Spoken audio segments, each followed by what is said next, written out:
Share screen.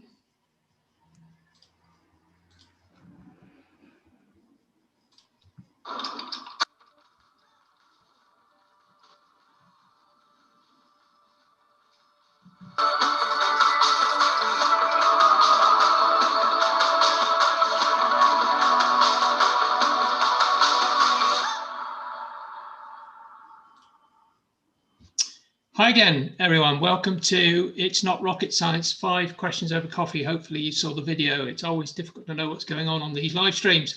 I'm here today with Paul Davies. Paul is an entrepreneur, a business advisor. He's a massive amount of experience, huge amount of experience. He's an intuitive personal advisor, best-selling author, award-winning business growth consultant and speaker. And he says that his clients regularly refer to him as a game changer when it comes to the insights that he shares with them and the results they achieve. So I'm rather hoping we're going to get some of that today as we have our discussion over a cup of coffee. Paul, I hope you're there with your cup of coffee. I do have my cup, Stuart. Yeah, absolutely. Perfect. Brilliant. Welcome to the podcast, Paul. Good to be here. That's really embarrassing when you read that stuff out, Stuart, I have to tell you. You're too modest. So Paul, let's just start with the obvious first question. So, who is your ideal client? What's the biggest challenge that they face? Sure. Okay. So my ideal clients they're business owners. The vast majority of my clients will be in professional services, but I've worked with a lot of executives, CEOs, C-suite individuals, celebrities, people that will be well known as well in the marketplace. And I work with them in a number of different aspects. But typically what they do when they're coming to me, they're typically in a space that they're looking for a bit of clarity. They're looking for a direction for their life. So for some of them, people will perceive them as being hugely successful, that they have everything, that, that either the business is going well or that they have everything that people perceive that people should have, let's put it that way. So people do see them as being successful, but inwardly they're saying, do you know what? The business is going well, but I'm not actually, I'm not getting anything for myself. So they're looking for a bit of clarity, looking for direction. They will regularly use terms along the lines of, I feel like I'm just on a hamster wheel or I'm on a treadmill and I'm just going from day to day and just not getting any fulfillment. I'm on a crossroads. There's no purpose, there's no meaning in my life. So inwardly they will be quite sad or unhappy, let's put it that way. And they're searching for more meaning and more purpose in their life. Common to many people, isn't it, Paul? You don't have to be famous to feel that you're not getting what you want. No, you don't. Absolutely not. No. It touches every walk of life and every individual, to be honest. Yeah. So what are the common mistakes people make when they try to solve that problem without getting help from somebody like yourself? It's funny. Well, it's something that somebody is not going to discuss with anybody else. For the vast majority of my clients, they have to hold on to their persona in terms of, so they're running the business or they're a very senior individual, and therefore they've got employees, they've got a team and all that kind of thing. So therefore, if they were to let their guard down, that has a huge impact on them. And it has a potential to for one better word, their fear is that it could ruin their life, it could ruin their business, it could ruin everything that they're seen as being, both in their family, their society, their team members, and so on. So a lot of them won't seek out help from the perspective of they don't know where to go, to be quite honest. They don't fall into the category of, well, I should go to a therapist or I should go to a counselor or like it's not really that. It's just constant search for what's going to give me meaning or fulfillment. So what a lot of people do is they go and search online, and then they do what pretty much the vast majority of people out there do to try and find purpose and meaning. And what they'll find is that, they'll come across things along the lines of, if you take Viktor Frankl's book, Viktor Frankl was the person that survived the concentration camp during the war. And he wrote a book, Man's Search for Meaning. And so if you read the book, you'll understand. So what Viktor Frankl says is, the meaning of life is the meaning you give it. But it still doesn't answer the question for the individual, because literally really what you could say is, well, okay, you could give meaning to anything, and it's the meaning that you give something that gives you meaning, but it doesn't answer the question, it doesn't solve the problem. And then other things that they find online, or other books or people that they read or training courses, for example, they'll say, well, you got to find your passion. If you find your passion, well, then that's your purpose, and turn that into your purpose, turn that into your business, and so on.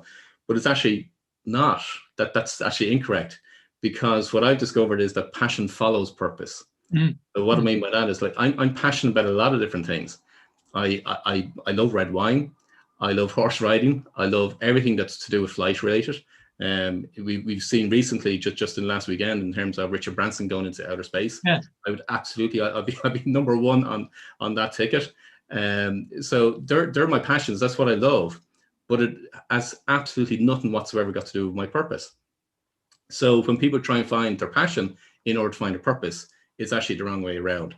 When you're on your purpose and you're doing work that's in line with your purpose, well, then that's when your passion increases, and it increases exponentially, because it's a different type of passion. It's an inner passion, and it's a love and a joy. What Napoleon Hill referred to, it's that burning desire within yourself to make a difference. So that's what actually drives passion.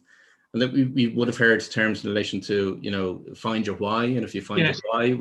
Exactly what I was just thinking, Paul. I'm fairly sure that you were going to bring that one up. It's not, because then again, let me put it this way. You can apply a why to anything, but you got to know your purpose first before you can apply your why. So people try, and here's the biggest mistake, Stuart. People try and find out their why, but they're consciously thinking to work out what their why is. And as a business consultant, I've come across this so many times, in terms of, because we've heard so many other business coaches or mentors or trainers and all that kind of stuff talk about finding your why, but they're talking about it from a conscious perspective. Your why, your true why, what I call your genius inspiration, that comes from your unconscious. So you'll never be able to find it.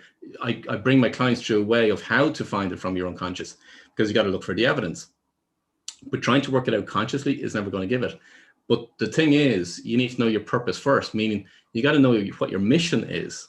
And when you know your mission, which is your purpose, is the what you're to do, well, then now the why makes sense to what your mission is. So that's there's some of the mistakes that people find. But honestly, it's what's out there. I'm very, very unique in what I do, very, very unique in how I do it as well. But that's the information that's out there online in books and all the kinds of things. And unfortunately, it brings a lot of people down a lot of cul-de-sacs, and they still end up having that sense of, it's still not giving me what I want. It's still not telling me what I need to do in this life. What am I supposed to do? What's the direction I'm supposed to go in? So that's typically what you find. It's a great resource, the internet, isn't it? But it doesn't actually help you to discover some of those things, because there is so much out there. You still need that guide to help you move in the right direction to discover what you're truly trying to search for. Yeah. Paul, that's been hugely insightful. What's the valuable free action, the valuable free resource that you'd leave with the audience today to sort of get them to sort of start that journey themselves? Yeah, absolutely. There's two things that the audience can get access to. One is I'm building a community of purpose-driven business owners. So these are business owners that want to. There's two, for one better word, two communities within one community. There's the community that are business owners that want to find out what their purpose is, and they want to develop more personal mastery skills. So if people go to theexecutivecode.com, they find out an awful lot more information about that. You can go to my website, and there's a link on the website, but theexecutivecode.com will bring them to the actual community itself. And then also within the community is people that I've helped them to find what their purpose is, and I'm bringing through a particular methodology, which I call the pilot's manual. And when they go through the pilot's manual, now they know exactly what their purpose is. And now for those group of people, now what we're doing is we're building and scaling a business around what their purpose is. So it's a proper purpose-driven business, if you follow what I mean. So that's one free resource. It's freely available to join. It's not on any social media, which is absolutely perfect for my audience. I personally don't like social media. A lot of my business owners and clients don't like social media either. So I've actually built the community on a standalone platform, completely off social media. Also, if people go to my website, if they go to paulwilliamdavis.com, there's a free ebook that I have on there, and I talk all about what's the meaning of life and how do you actually find your life purpose. So I debunk a lot of myths that are out there, and a lot like what I've just said earlier on in relation to finding your why and so on. So I talk a little bit more about those in the ebook itself, but then I also give you the structure of how do you actually find your true purpose. So they're both freely available to your listeners. Great. Thank you, Paul. So what's that concept or book or program that's been most impactful in your experience? I've had a long think about this question before I came on the interview, Stuart, and there is so many books and people that I've come across over the years and worked with. I've worked with amazing geniuses out there, and they've all been phenomenal. They've all made a huge impact. But what I went back to was what was the starting point on one of my journeys as I was going through. And the book that came up was The Power of the Subconscious Mind, which is by Dr. Joseph Murphy. And that for me was kind of an insight to, oh my God, there's much bigger here. So that was, I suppose, a light bulb moment when I was reading that book. Yeah. You know, it's interesting. One of the most beneficial concepts that I came across very early in my career was the Johari window, which is a very similar thing to what you were talking about, which is, you know, how much of what our behaviour, our understanding of ourselves is still buried beneath the surface that we ourselves are not even aware of. So I agree with you that sort of concept is an incredibly powerful, it's something you must understand. Otherwise, you never get to understand the way in which you behave, that other people understand you anyway. Absolutely. Yeah, absolutely. So Paul, it's been a fascinating discussion, but I guess there's one question that I should have asked you, which I haven't. So I'm now going to ask you to pose that question, and please give us the answer to that question. Otherwise, that will leave people sitting there unfulfilled with a lack of answer. I don't know whether I'll give you the answer, though. That's the only thing. Well, the one question you should have asked is, Paul, what's the secret to success? Uh-huh. And actually, in my view, the secret to success is knowing your true life purpose. And I mean your true life purpose, which comes from your unconscious. So it's not something you create. It's guided from your unconscious. So when you know your true life purpose, that's the single most powerful way for you to enable you to actually reach your full potential.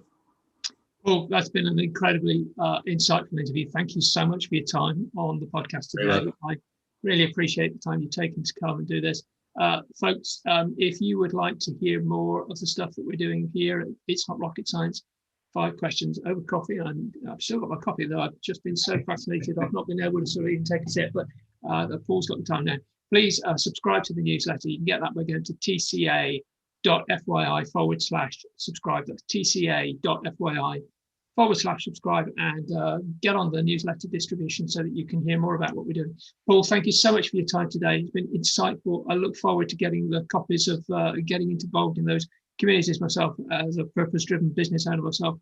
Really appreciate the time you spent with us today. Thank you so much.